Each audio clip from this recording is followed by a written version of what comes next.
Bonjour et bienvenue à tous, on se retrouve pour une toute nouvelle vidéo. Sujet spécial, on va parler d'un attaquant qui est en train de tout casser en première ligue. Il s'agit de Cole Palmer qui casse tout avec les Blues en ce moment. Et pour en parler, on est avec French Premier League, comment ça va? Ça va, salut à tout le monde, j'espère que tout le monde va bien, merci pour l'invitation en tout cas Guy, et on va parler d'un joueur vraiment spécial qui casse tout, et heureusement qu'il casse tout pour les Blues parce que sinon... N'hésitez pas à lâcher un pouce bleu si jamais vous aimez la vidéo et surtout à vous abonner pour aider la chaîne à grandir, c'est très important.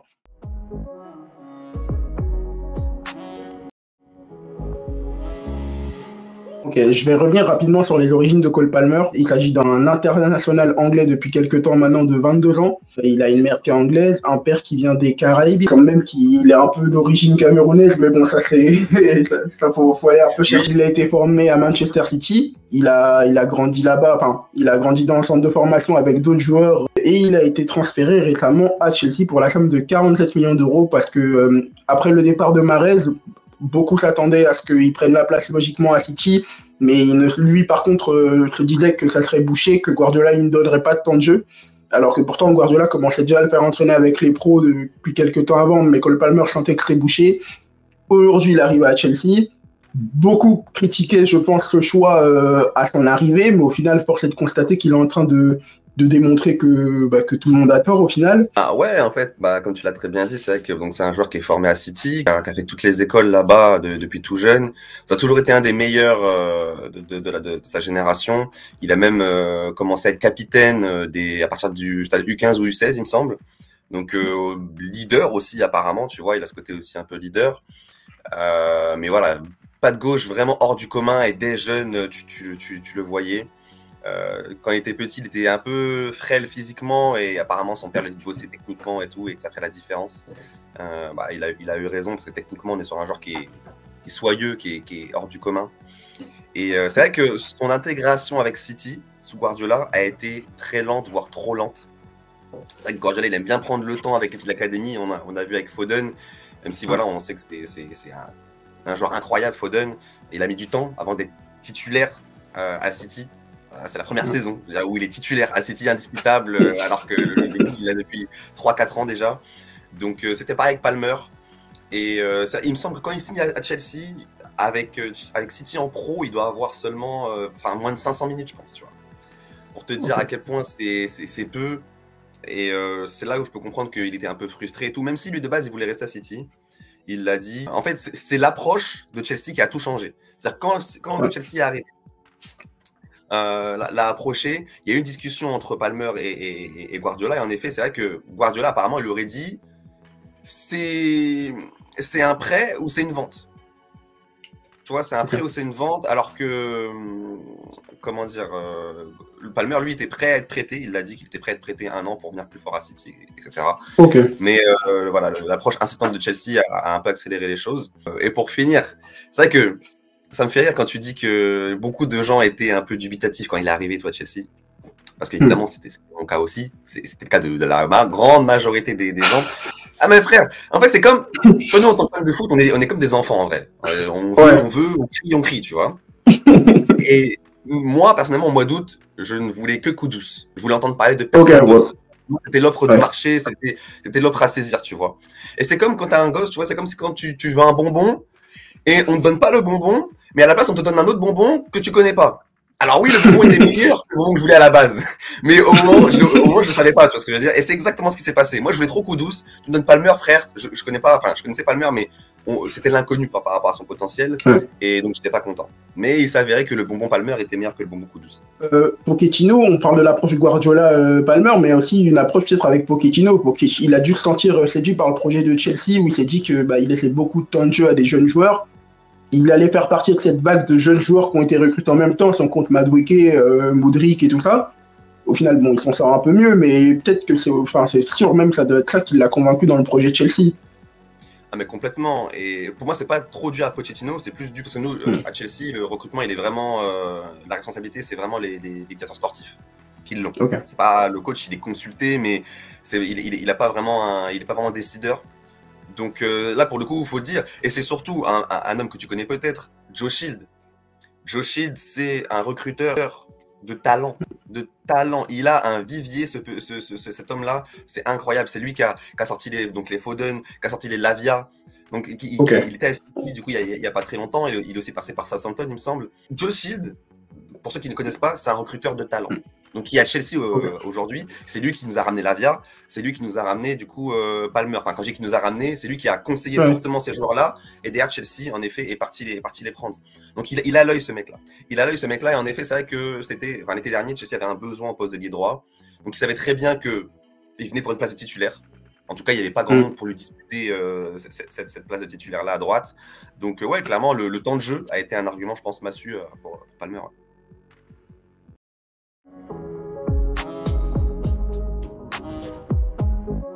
Moi, du peu que j'ai pu voir, alors il me semble que du coup, comme tu as dit, il peut jouer ailier droit, mais il est aussi souvent placé en tant que milieu offensif.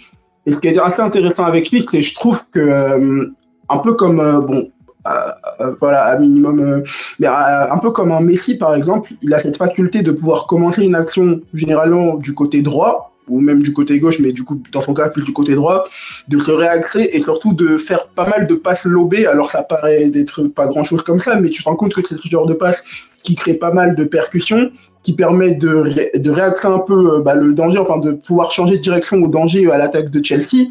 Et c'est un métronome, en fait, tu te rends compte, à seulement 22 ans, c'est le métronome de Chelsea, de par sa qualité technique, de par tout ce qu'il est capable de faire. Mais, et du coup, moi, c'est vraiment ça que je trouve impressionnant, le fait de pouvoir basculer le jeu et d'avoir autant de responsabilités. Pour ceux qui ne le voient pas jouer tout le temps, parce que voilà, je peux comprendre que si on n'est pas fan de Chelsea, regarder Chelsea depuis 2 ans, c'est pas la chose la plus, la plus simple. Mais pour ceux qui ne regardent pas trop de Chelsea, il faut savoir qu'il ne faut pas considérer Palmer comme un ailier. Vraiment, ce serait une erreur pour moi.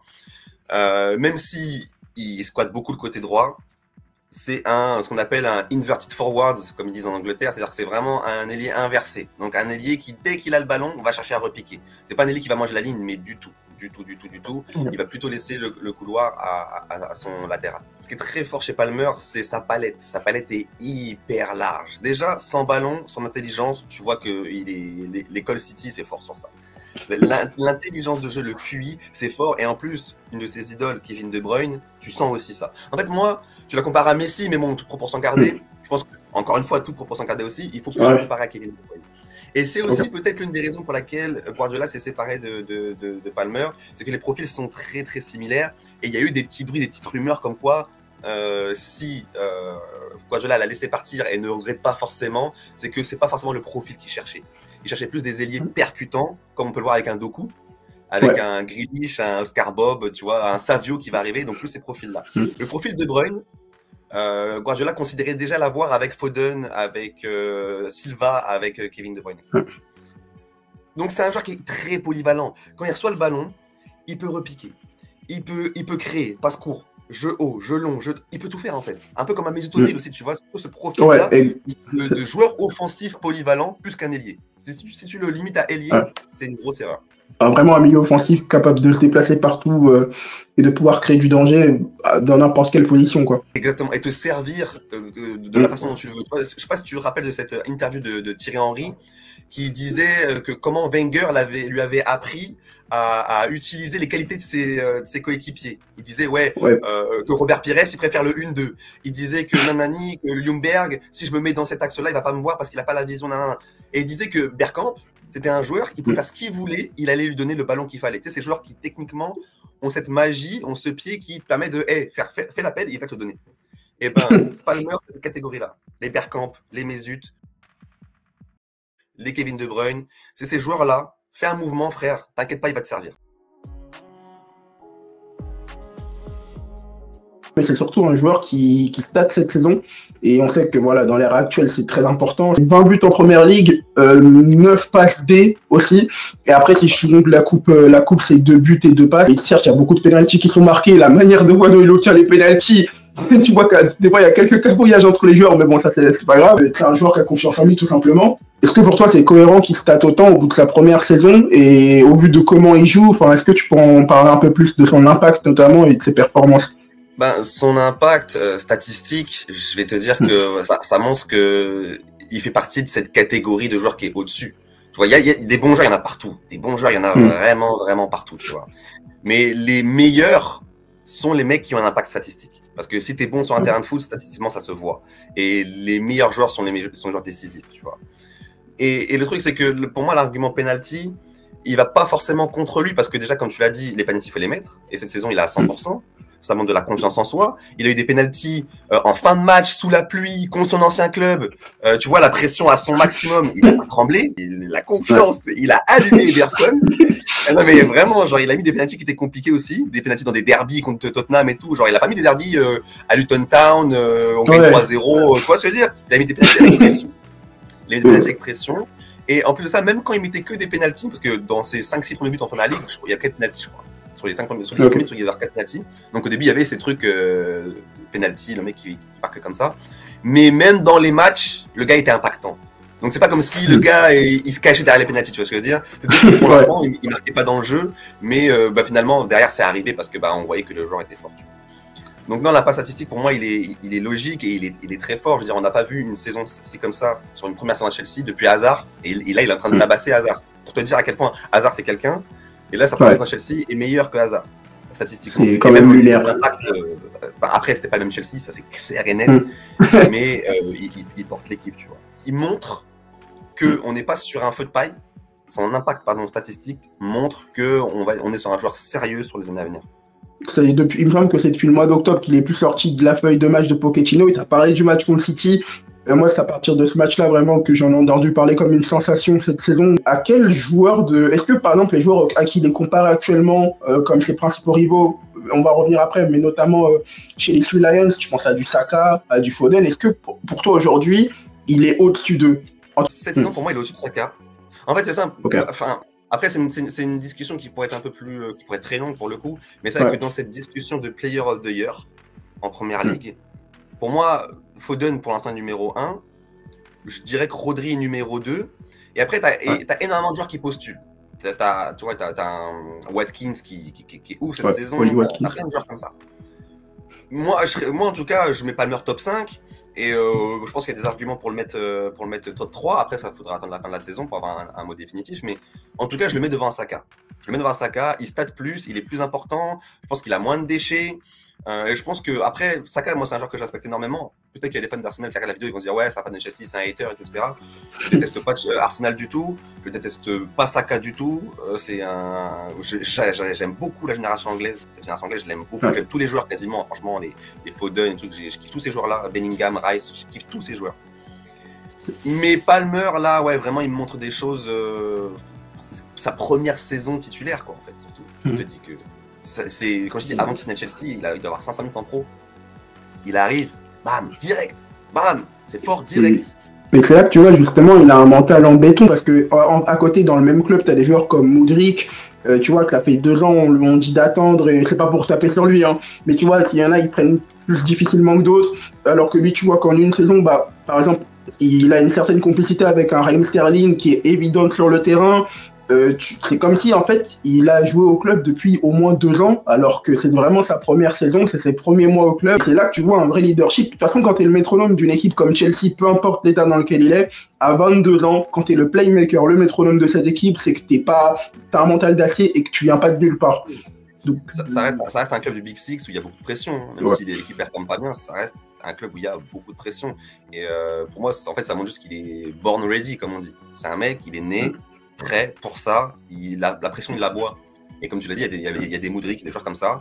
C'est complètement autre chose. La pression a un gros impact sur leur performance. Mais Palmer, je sens que lui, il est déjà prêt pour le très haut niveau.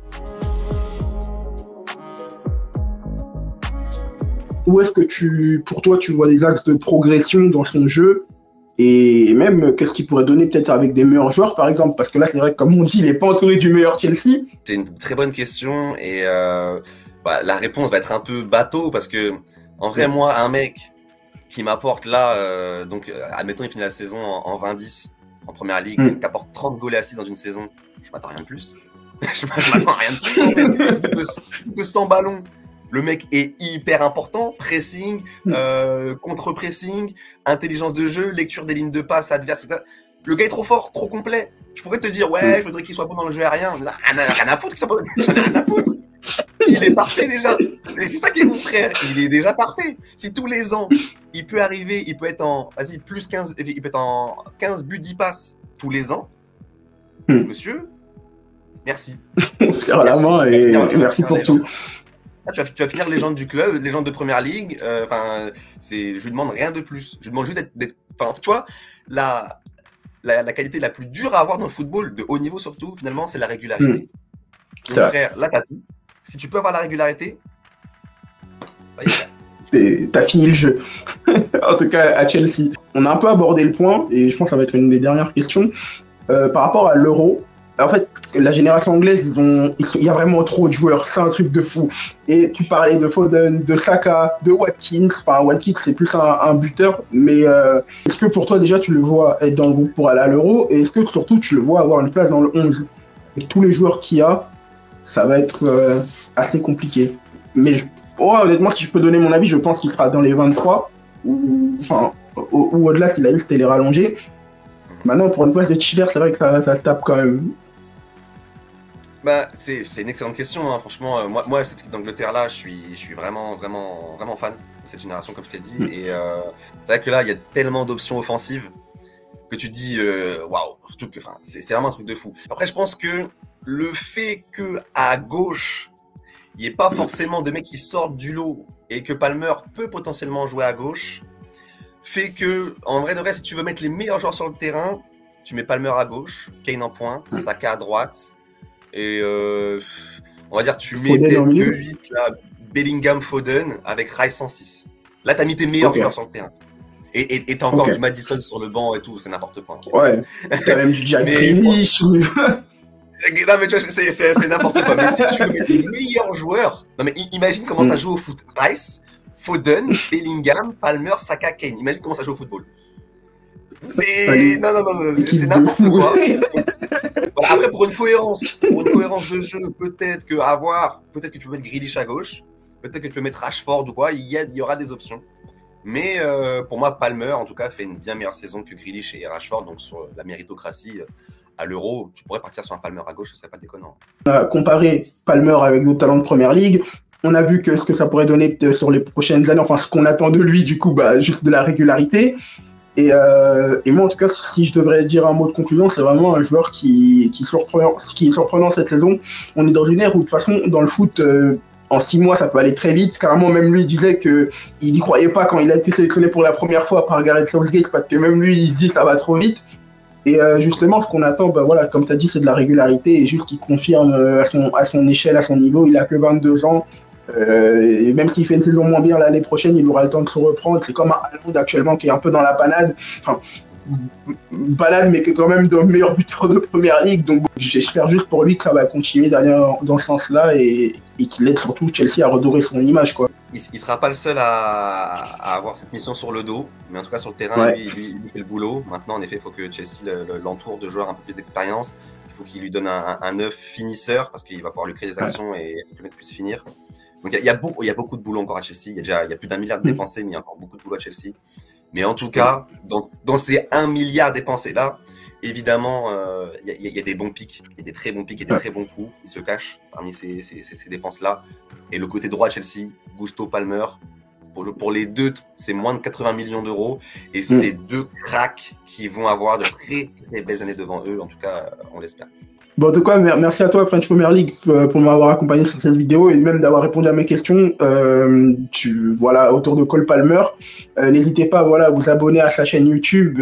Il parle pas mal de Premier League et surtout de Chelsea, mais il a diversifié son contenu pour parler pas mal de clubs de Premier League. N'hésitez pas aussi à liker cette vidéo et à vous abonner à la chaîne de Dynamic Sport si vous avez peut-être découvert un peu plus sur le joueur qui est Cole Palmer.